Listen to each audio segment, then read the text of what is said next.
नमस्ते दर्शकों, India news देख रहे हैं आप और मैं हूं आपके साथ वैभव मिश्रा। पाकिस्तान में मौत का ब्लास्ट। दरअसल पाकिस्तान एक बार फिर अपने ही पाले हुए आतंकवाद के डंक से कराह उठा है। उत्तर पश्चिम के अशांत प्रांत खैबर पख्तूनख्वा में एक सुरक्षा चौकी पर हुए भीषण आत्मघाती हमले ने पाकिस्तानी सेना और वहां की सरकार की नींद उड़ाकर रख दी है। शुरुआती जानकारी के मुताबिक हथियारों से लैस कुछ लोगों ने पहले सुरक्षा चौकी में घुसने की कोशिश की, लेकिन जब जवानों ने उन्हें रोका तो उन्होंने विस्फोटकों से भरी एक गाड़ी को चौकी की बाहरी दीवार से टकरा दिया। इस जोरदार धमाके में 12 सैनिकों और 2 पुलिसकर्मियों और 1 अधिकारी समेत 15 लोगों की दर्दनाक मौत हुई है। जवाबी कार्रवाई में सेना ने 12 बंदूकधारियों को मार गिराए जाने का दावा किया है। इस दुस्साहसिक हमले के पीछे तहरीक-ए-तालिबान पाकिस्तान यानी टीटीपी का हाथ होने का संदेह बहुत गहरा है। यह हमला इस बात का कड़वा सच है कि पाकिस्तान जिस आतंकीय फसल को सालों से खाद पानी देता रहा था, वही आज जहर उसकी अपनी रगों में फैल रहा है। अफगानिस्तान सीमा से सटे इलाकों में टीटीपी के बढ़ते कदम अब इस्लामाबाद के लिए गले की हड्डी बन चुके हैं। आज इसी मुद्दे पर पूरे विस्तार से हम चर्चा करेंगे, बातचीत करेंगे कि आखिर पाकिस्तान इन तमाम मोर्चों पर जो घिरता जा रहा है, वो मोर्चे क्या अब पाकिस्तान के सेना की गले की हड्डी बन चुके हैं। हमारे साथ कर्नल टीपी त्यागी जी जुड़े हैं, डिफेंस एक्सपर्ट हैं। सर, बहुत स्वागत है आपका इंडिया न्यूज पर। धन्यवाद। त्यागी जी, 15 जवानों की मौत टीटीपी के इस हमले में हुई है। जब आपने उस चौकी के अंदर प्रवेश नहीं दिया तो सीधा विस्फोटकों से भरी गाड़ी ले जाकर चौकी की दीवार पर टक्कर मार दी और उसमें 15 लोगों की मौत हुई है। पाकिस्तान जिन चुनौतियों से जूझ रहा है, आपको लगता है निकल पाना इतना आसान होगा अब उसके लिए? जी बिल्कुल। दरअसल में तहरीक-ए-तालिबान पाकिस्तान टीटीपी जो है, ये टीटीपी बनाया हुआ तो पाकिस्तान का ही है। इसलिए आपने बिल्कुल सही कहा कि उसने जो फसल बोई थी अब वो फसल काट रहा है। ये टीटीपी कोई होमोजीनियस ऑर्गेनाइजेशन नहीं है। इसमें 30-40 खूंखार कबीले हैं और हर कबीले में खूंखार लड़ाके हैं और उन सब के अलग अलग उद्देश्य हैं। सेम उद्देश्य वाले नहीं है, लेकिन एक हाईएस्ट कॉमन फैक्टर है और वो हाईएस्ट कॉमन फैक्टर ये है कि हमें पाकिस्तान की आर्मी को तबाह करना है और पाकिस्तान की संसद पर शरीयत का झंडा लहराना है। लिहाजा अगर कल को किसी तरह से तहरीक-ए-तालिबान पाकिस्तान मान भी ले कि हम तैयार हैं कोई समझौता करने के लिए, तो भी जो उसके अलग अलग कबीले हैं, जो उसके अलग अलग लड़ाकू हैं, वो नहीं मानेंगे, क्योंकि वो तो तय किए बैठे हैं। तो मैंने बताया हाईएस्ट कॉमन फैक्टर है। अब जो टीटीपी है, इससे मैं आपको एक फिगर देता हूँ। 2024 में करीब 2004 में करीब 1600 कैजुअल्टी हुई थी और बढ़ते बढ़ते अब 2025 में वो 2400 कैजुअल्टी हो चुकी हैं और 2026 में ये जारी है। पाकिस्तान ये कहता है कि तहरीक-ए-तालिबान पाकिस्तान को जो अफगानिस्तान का तालिबान है वो शह देता है। ये पाकिस्तान में हमले करते हैं और ये लड़ाके भाग जाते हैं अफगानिस्तान में। कुछ हद तक तो ये बात सही है। वो जो हद है वो केवल इतनी है कि अफगानिस्तान में भी पश्तून है और बॉर्डर के इस तरफ भी पश्तून है। पाकिस्तान और अफगानिस्तान में करीब 2600 किलोमीटर की बॉर्डर लाइन है, जिसे डूरंड लाइन कहते हैं। उस डूरंड लाइन को अफगानिस्तान मानता नहीं है, पाकिस्तान मानता है। पाकिस्तान वहां पे फेंसिंग कर रखी है और कर रहा है, जिसे अफगानिस्तान के लड़ाके करने नहीं देते। लेकिन इस लाइन के दोनों तरफ जो पश्तून है, उनकी एक भाषा है और उनमें इतना कोहेशन है, इतना रोटी बेटी का रिश्ता है कि वो अपने आप को अलग मानते ही नहीं। लिहाजा वो उस डूरंड लाइन को कैसे माने, ये झगड़े की जड़ है।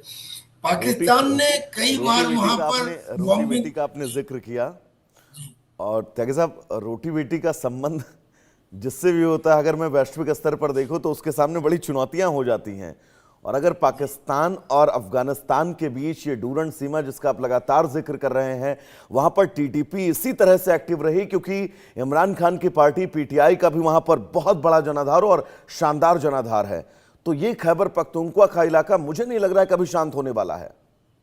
ये बिल्कुल ठीक कह रहे हैं। खैबर पख्तूनख्वा का आलम यह है कि वहाँ की बहुत सारी चौकियां, जब ये टीटीपी के लड़ाके आते हैं तो पाकिस्तान के सोल्जर उन्हें छोड़ के भाग जाते हैं। और एक बात, इनका ये कहना है कि जब अफगानिस्तान से अमेरिका भाग के गया था और उस समय जो अफगानिस्तान में सरकार थी और उस समय जो उसकी आर्मी थी, वो आर्मी अमेरिका के जाने के बाद तालिबान की आर्मी बन गई।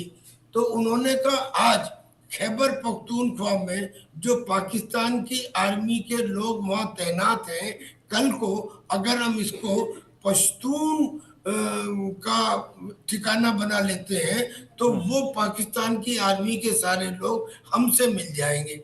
और यही बात बलूचिस्तान वाले भी कहते हैं कि बलूचिस्तान में जो पाकिस्तान की आर्मी तैनात है, जिस रोज हम अपनी खुद मुख्तारी का ऐलान करेंगे, अपनी इंडिपेंडेंस का ऐलान करेंगे, ये लोग हमारे ही पार्ट हो जाएंगे, तब पाकिस्तान क्या करेगा। और ऐसा हो चुका है, प्रेसिडेंट अफगानिस्तान में है।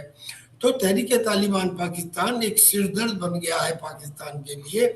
और आलम यहाँ तक है कि कुछ समय पहले टीटीपी ने पाकिस्तान के चौकियों को तबाह किया, वहां के जवानों को मारा और उन जवानों को डेड बॉडीज को ले जाने के लिए पाकिस्तान के पास गाड़ियां नहीं थी, उन्हें गधों पर लाद के लेके गए। सारी दुनिया ने देखा ये सीन। यानी एक तो पाकिस्तान की खुद की जो इकोनॉमिक कंडीशन है वो खस्ता है, ऊपर से एक जगह नहीं 3 प्रोविंस ऐसे हैं जहां वो बुरी तरह से फंसा हुआ है, बलूचिस्तान में भी, खैबर पख्तूनख्वा में भी और पाकिस्तान ऑक्युपाइड कश्मीर में और भी। त्यागी साहब, एक बहुत बड़ा मोर्चा पाकिस्तान की आंतरिक राजनीति, और उस आंतरिक राजनीति में इतना उलझा हुआ है पाकिस्तान की इन 3 मोर्चों से ज्यादा परेशानी उसको उसकी इंटरनल पॉलिटिक्स जो है वो पहुंचा रही है इस वक्त। त्यागी साहब, थोड़ा सा मैं इतिहास में चलना चाहूंगा और मैं चाहूंगा आप इसका विस्तृत विश्लेषण करें क्योंकि दर्शक ये चीज समझना चाहते हैं। अगर खैबर पख्तूनख्वा भारत के हिस्से में होता, हालांकि भारत का अभिन्न हिस्सा भारत जो है खैबर पख्तूनख्वा आने वाले वक्त में बना भी सकता है, लेकिन अगर ये भारत में हिस्सा सर होता तो क्या आप खैबर पख्तूनख्वा के अंदर इतने अस्थिर हालत होते? यकीनन नहीं। हाँ, यकीनन नहीं। इसका तो सीधा इलाज है, ये समझने में कोई रॉकेट साइंस नहीं है कि आज जो पीओजेके के अंदर वहां के लोग हैं और जो वहां के सरदार अम्मान खान है, जब उन्होंने 1 लाख की भीड़ से ये पूछा कि क्या हमें भारत के रजौरी से, पुंछ से, मेंढर से, डोडा से मदद मांगनी चाहिए, सबने कहा हाँ हाँ हाँ। फिर उसने दूसरा सवाल पूछा, क्या हमें सीज फायर लाइन यानी कि एलओसी के तरफ कूच करना चाहिए, सबने कहा हाँ हाँ हाँ। फिर उसने पूछा क्या हमें पाकिस्तान से अलग हो जाना चाहिए, सबने कहा हाँ हाँ हाँ। यानी अब एक प्रोविंस, ये पाकिस्तान का हिस्सा तो है फिलहाल पीओजे के, और पाकिस्तान का ही हिस्सा है खैबर पख्तूनख्वा। तो खरबूजे को देख के खरबूजा रंग बदलता है।